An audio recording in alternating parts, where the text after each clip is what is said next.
Globe Telecom says there will be a temporary loss of signal in Manila and other neighboring areas during the Black Nazarene procession tomorrow. Signal loss will begin at 2 o'clock in the morning and will cover mobile, Globe, at-home LTE, and prepaid Wi-Fi services. Globe says the move is in compliance with an order from the National Telecommunications Commission. Services will be restored after a go signal from the agency. For service updates, users may follow the Twitter account at Talk to Globe. In other news, an indignant teachers group under monitoring by authorities is ready to file charges against the government. The Alliance of Concerned Teachers insists their members are not communists. Our Trisha Terada tells us more. After the alleged profiling of Alliance of Concerned Teachers or ACT party list group members, the group is now considering filing charges against some authorities before the Ombudsman. The group says teachers have the right to form and join an organization. It adds the Constitution also protects the right to free speech, expression, and assemble. In the wake of alleged profiling of teachers, ACT is eyeing charges against the Philippine National Police and the Interior Department for violation of data privacy rights and possible violation of election laws. Malinaw na ang intention dito ay para takutin at iharas ang mga miyembro ng ACT at malinaw din na pangingialam ito ng pulis sa darating na eleksyon. No? At mukhang bahagi ito ng plano para hadlangan ang paglahok at muling pagtagumpay ng ACT Teachers Party List sa darating na eleksyon. The party list group says the surveillance is a nationwide operation against its members. In particular, it identifies the monitoring done by the Quezon City Police. Under investigation na ng National Headquarters yan tungkol sa leaked report. So, investigahan din at my level and then we will cooperate and submit accordingly to the National Headquarters. It's still unclear as to where the memorandum ordering the profiling of ACT members originated. And a day after the PNP chief initially denied a hand on issuing the memo, he clarifies that the memorandum came from the Office of the Directorate for Intelligence, but as to who released it remains a big question. And although he sacked 3 intelligence officers after the leak, PNP Chief Director General Oscar Albayalde says the police will still continue their intelligence gathering. Amid the lack of information to connect the dots, ACT believes the order came from the President himself. May mga pahayag na nung nakaraan ang administrasyong Duterte na hahadlangan nila ang tagumpay ng mga progressive party list sa darating na eleksyon, kabilang dito ang ACT. The Interior Department says there is nothing wrong with a cautious stance adopted by the police and the government. The police officers are simply monitoring and making sure that there are no overt acts against the government. The Interior Department earlier admitted to CNN Philippines, The Source, that it is monitoring the party list group for its alleged links to the Communist Party of the Philippines, or CPP. Based on the words himself, from Jose Maria Sison himself, the Alliance of Concerned Teachers was organized by the National Democratic Front. Therefore, it gets its ideology and it gets its directives coming from the broad network which forms part of the Communist Party of the Philippines. Sure. On the other hand, ACT says it is a legitimate organization and it is not part of the CPP. Trisha Terada, CNN Philippines. Let's go above and beyond the headlines now with Zambales Police Chief Inspector Nestor Fabro. He is the Chief of the Public Information Office of the Zambales Provincial Police Office.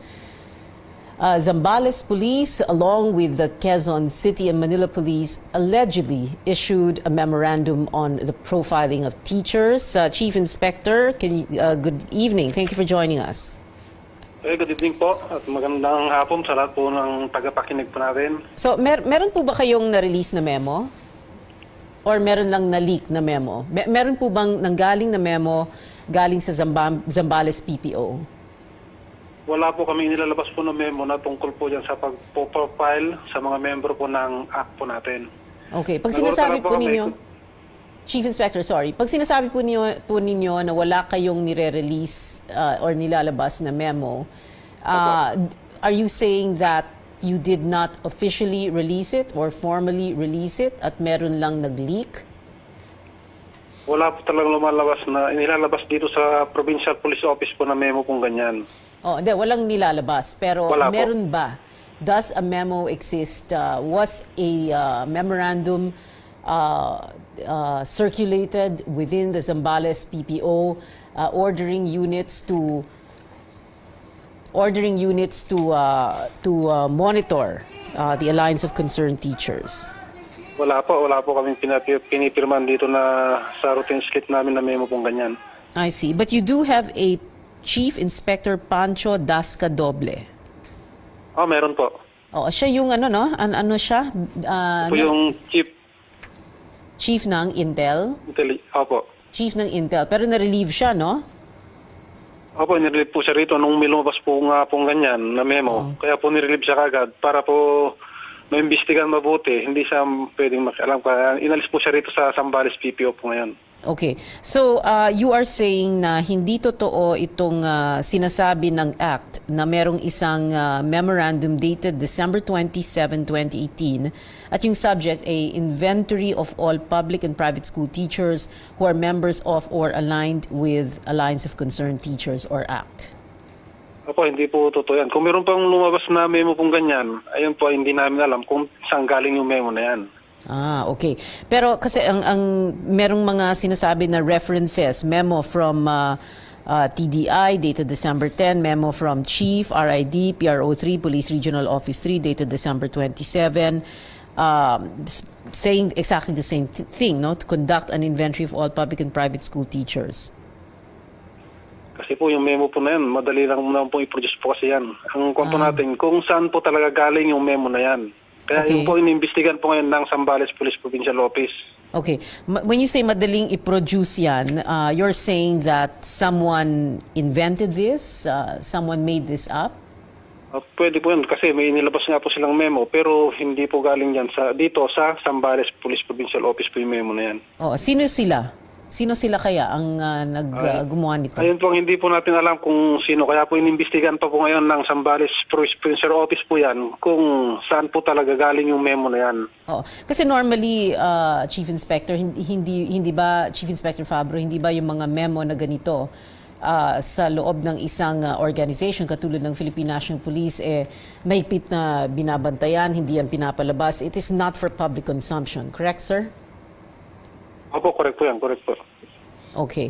And but you know, meron parang anong tawag dito sa upper right-hand corner kasi merong I don't know if we can show it to the viewers. Merong ano to, parang control number ZAB-ALL-1812-27-02. ZAB presumably meaning Zambales. Meron ba kayong ganito? Parang ano to, control number or something? Sa mga memo po ganyan, meron po talagang control number po yan. Pero lalo na po pag yung memo sa Intel, talagang hindi po inilalabas yan. Kasi confidential po yan, hindi nilalabas talaga yan. Oo.